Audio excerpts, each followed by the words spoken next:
You won't believe what happened when 67-year-old Army veteran Robert Hayes walked into the Riverside County Animal Shelter in California, simply looking for a companion dog, only to come face to face with the most heartbreaking sight of his life. In kennel number 23, a 4-month-old German Shepherd puppy named Scout sat quietly. He had been surrendered just 2 weeks earlier, but when that innocent puppy looked up and saw Robert standing there, something extraordinary happened. Scout began to cry. Not just whimper, but cry actual tears of joy. Every shelter worker who witnessed it fell into stunned silence. The recognition between them was immediate and overwhelming. Because this wasn't just a chance encounter between a man and a shelter dog. This was a reunion ripped apart by tragedy, fate, and circumstances no one could have predicted. And the reason Robert couldn't take Scout home that day will break your heart. It was a typical busy Saturday afternoon at the shelter when Robert walked through the front doors. His weathered hands clutched a worn leather wallet. Despite his 67 years, his military bearings still showed. A retired Army staff sergeant, Robert had served 3 tours in Afghanistan. He carried himself with the quiet dignity of someone who'd seen the best and worst of humanity. "I'm looking for a companion dog," he told Jennifer Martinez, the 28-year-old shelter coordinator. "Something calm, intelligent. I live alone now, and I think it's time I had some company again." Jennifer had worked at the shelter for 5 years. She had a gift for matching animals with the right adopters. Looking at Robert's carefully groomed appearance and patient demeanor, she immediately thought of some senior dogs who thrive in a quiet home. "Let me show you some of our older shepherds and labs," she offered kindly. But as they walked through the kennels past barking, whining dogs, Robert stopped, frozen, his head tilted slightly, his body tensed. A sound had pierced the noise, a specific whimper so precise, so sharp it cut through the chaos like a beacon. "What was that?" he asked, voice suddenly tight. They followed the sound to kennel 23. There, pressed against the back wall, was Scout, beautiful, black and tan coat, deep, intelligent eyes, ears just beginning to stand tall, filled with that iconic German Shepherd awareness. Then everything changed. The moment Scout locked eyes with Robert, he launched forward. His cries became desperate, joyful, heart-wrenching. He pressed against the chain-link door, pawing at it with every ounce of his little body. Tears streamed down his muzzle. "Scout," Robert whispered, kneeling. "Scout, is that really you, boy?" The puppy's tail thumped so hard it rattled the cage. His body quaked with longing, love, and recognition. Jennifer stood there, stunned, tears welling in her eyes. "You know this dog?" she asked gently, though the answer was clear. Robert nodded, eyes filled with emotion. "This is my dog. Or, he was. I raised him from 6 weeks old. His name is Scout." Jennifer pulled up Scout's intake file. He had been surrendered 2 weeks earlier by a woman claiming to be the owner. But now, the truth was becoming painfully clear. "Sir," Jennifer said softly, "I think we need to sit down and talk." In the consultation room, Scout lay curled peacefully in Robert's lap for the first time since arriving at the shelter. As Robert stroked his fur, the full story spilled out, heavy with grief. "I got Scout when he was 6 weeks old," Robert began. "My wife, Margaret, she'd just been diagnosed with stage 4 pancreatic cancer. The doctors gave her 6 months. She loved German Shepherds. We'd had them our entire 40-year marriage. She wanted one last puppy to love in her final months. Scout had been more than a pet. He was Margaret's therapy, her shadow, her quiet comfort. He just knew," Robert said. "He'd lie beside her hospital bed for hours. If she had a bad day, he stayed close. If she had a good day, he brought her his toys. He was only a few months old, but he understood." Margaret outlived her prognosis by 8 months. Robert believed Scout played a major part in that miracle. But 3 months ago, she passed away. And Scout? He grieved. He slept in her spot on the bed, waited by the door. He kept waiting for her to come home, Robert whispered. Then, 6 weeks ago, disaster struck again. Robert suffered a massive heart attack while walking Scout. Paramedics found him unconscious, Scout sitting guard beside his body, refusing to leave his side. "I was in the ICU for 2 weeks, Robert said. "My daughter came down from Oregon to handle things, and she made decisions without telling me." His daughter, Patricia, was overwhelmed. She had her own family, lived 2,000 miles away, and panicked when faced with the question of what to do with Scout. She placed him with a local family, the Hendersons, who said they wanted a dog. But the match failed. Scout was anxious, destructive, grieving. After just 3 weeks, they surrendered him to the shelter, claiming he was a stray. They didn't want to explain why they were giving up a purebred puppy, Robert said bitterly, and I only found out 3 days ago. I've been calling every shelter in the county since. And now, here Scout was.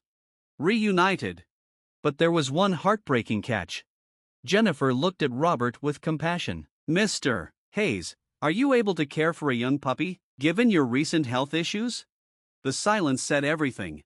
Robert's heart was operating at 40% of normal function. He was on 6 medications. He was attending cardiac rehab 3 times a week. I can't do what I used to, he admitted. No long walks, no heavy lifting, no chasing after a high-energy pup.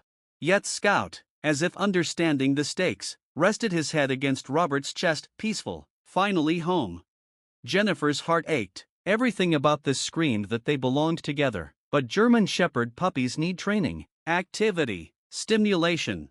Scout will grow to 80 pounds of pure muscle, she said gently. He'll need hours of play, structure, and supervision. Robert nodded. I know. Margaret and I raised 4 shepherds over the years. I don't have the strength anymore. But here's the twist, Scout wasn't a typical puppy. He had been trained, by circumstance, to be calm, gentle, intuitive. Margaret's illness had shaped him into something rare, a dog who thrived on emotional connection, not physical stimulation. Still, Robert's circumstances left little room for extras. My daughter doesn't think I should have a dog, he said. I'm on a fixed income, military pension and social security. I can barely afford my meds. Then entered Dr. Amanda Chun, the shelter's volunteer veterinarian. She'd been standing at the doorway, listening quietly. Mr. Hayes, she said softly, stepping in. I worked with Scout during his intake. He's been severely depressed since arriving. He barely eats. He doesn't interact. He just lays in the back of the kennel. She looked at Scout now, curled against Robert's chest, finally at peace. He doesn't need exercise right now. He needs you. Separating you two again could cause permanent trauma. Jennifer looked conflicted. Our policies exist to protect animals long-term, she said. We have to ensure adopters are fully capable. Robert looked down. Scout looked up. I know I'm not the ideal candidate, Robert said quietly, but this dog and we've both lost everything. We don't just need each other, we understand each other. What happened next changed everything. Dr. Chun made a bold proposal, one that challenged every traditional adoption rule in the book. She suggested a compassionate exception. Not because of pity, but because of a bond. A bond stronger than protocol, stronger than logic, stronger than fate. Dr. Jin looked directly at Jennifer. What if we treat this as a medical prescription? She paused. Scout clearly needs Robert for his emotional well-being, and Robert might benefit just as much from Scout's companionship during recovery. Jennifer was intrigued, but cautious. What do you mean, exactly? Therapy animals and emotional support animals provide documented health benefits, Dr. Jin explained. Robert's cardiac rehabilitation could actually improve by having a calm, well-trained companion, light walking, reduced stress, a reason to maintain a routine. These are all beneficial for heart patients. For the first time since entering the shelter, Robert's face lit with hope. Scout, as if understanding the conversation, looked up at Robert with those intelligent, dark eyes that seemed to say everything they couldn't. But what about Scout's exercise needs? Jennifer asked, still thinking of the practical concerns. Dr. Jin had clearly anticipated this. Scout isn't a typical high-energy puppy anymore. He's been through trauma that's made him more sedate and deeply bonded to his primary person. What he needs now is emotional stability, a gentle routine, and consistent love, all things Robert can give. Carol Williams, the shelter director, had been called in. After listening carefully to Dr. Jin's assessment, she nodded slowly. Carol had run shelters for over 20 years. If she had learned one thing, it was this: sometimes, the best adoptions are the ones that break the rules. Mr. Hayes, she said gently, would you be willing to accept ongoing support from our team? Monthly check-ins, access to our training resources, And assistance if any issues arise? Absolutely, Robert replied without hesitation. I want what's best for Scout, even if it means admitting I need help. Jennifer felt something stir in her. The bond between man and dog was undeniable, but even more moving was Robert's honest humility. What if we structure this as a foster-to-adopt arrangement? She offered. That gives us flexibility, to monitor the situation, and to give Scout immediate stability. The creative solution that took shape over the next hour would become a case study in what animal welfare could be when guided by compassion. Robert would foster Scout with the intention to adopt after a 90-day period. The shelter would provide support, subsidized veterinary care, access to their volunteer dog walking program, and more.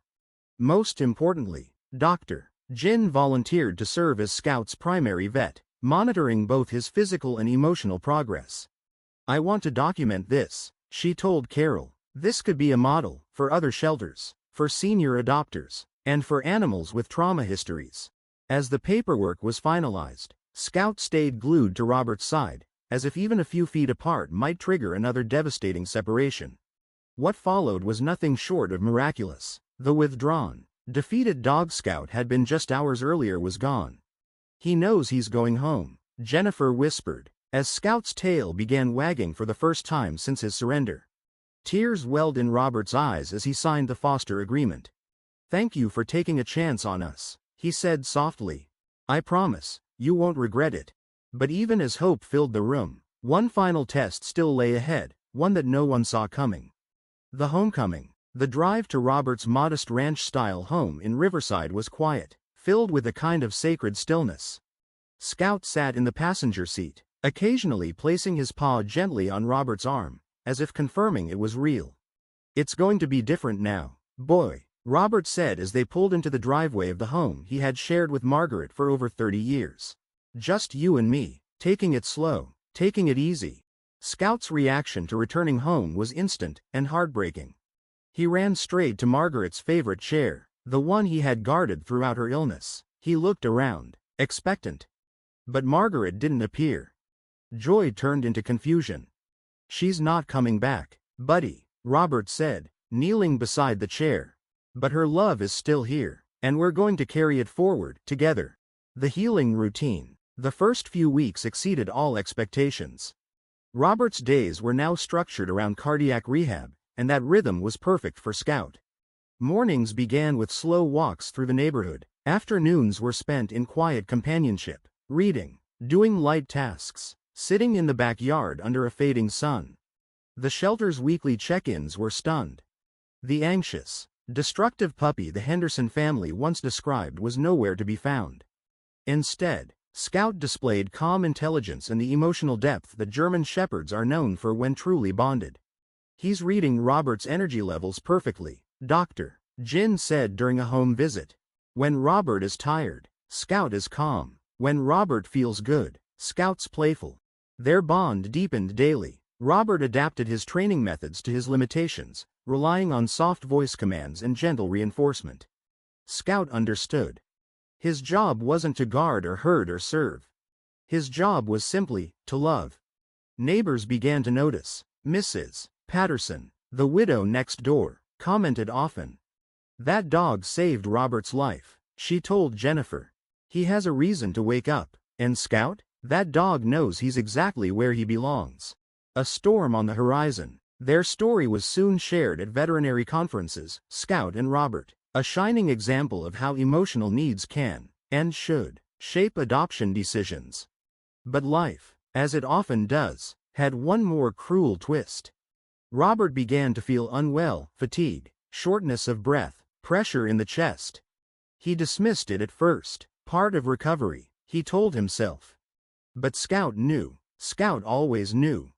He became even more protective, trailing Robert's every move, alert but anxious. He knows, Robert said quietly to Dr. Jin one afternoon. Dogs always know before we do. 3 months after Scout returned home, Robert's condition worsened drastically. Heart failure. The diagnosis was swift, irreversible. How long? Robert asked. Maybe weeks. The cardiologist replied gently. A few months if we're lucky. Robert's first thought wasn't of himself, it was of Scout. The dog had already lost so much. Could he survive another loss? Scout seemed to understand the gravity of it all. He stayed close, rested his head on Robert's chest during naps, shadowed him in silence. "He's trying to take care of me," Robert told Jennifer during one visit. "His job's change. Now he's the caregiver." The promise. The shelter rallied to create a plan for Scout's future. Rescue organizations were contacted. Possible adopters screened. But then, from the wings of fate, came a voice they hadn't expected. Patricia, Robert's daughter from Oregon. She flew down, thinking it would be her final visit with her father. But after seeing Scout, after seeing the love between them, she made a decision. "I want to take him," she said quietly. "When the time comes, not because he's a burden, because he's family."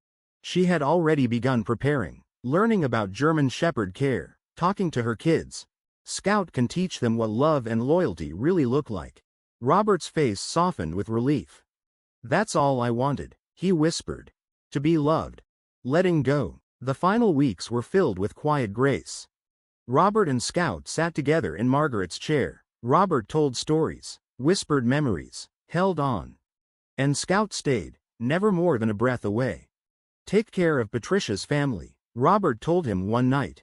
"The way you took care of us. Show them what it means to love without asking anything in return." Robert passed away quietly in his sleep. Scout was right beside him, head resting on his chest. When Patricia arrived, she found Scout keeping vigil, not panicked, not broken, just present. He walked to her and gently laid his head in her lap. He was ready. A new chapter. Today, Scout lives in Oregon with Patricia's family. He's not just a pet, he's a legacy. A teacher of love, a keeper of stories, a reminder that second chances can change everything. If Robert and Scout's story moved you, remember this. Love has no expiration date. True connection transcends age, loss, and even death. Support shelters that think beyond checklists. Consider the senior adopters, the broken dogs, the unconventional matches. Because sometimes, the best homes are the ones no one saw coming. And sometimes, the greatest gift of love is letting go. If this tale moved you, if you felt the tension, the heartbreak, and the triumph, please support our channel by hitting the like button and subscribing. Your support means the world to us and helps us bring more thrilling, emotional, and inspiring stories your way. Leave a comment below and let us know what you think. Do you believe dogs have an extraordinary sixth sense? Share your thoughts and personal stories with us. Thank you for watching, and we'll see you in the next video.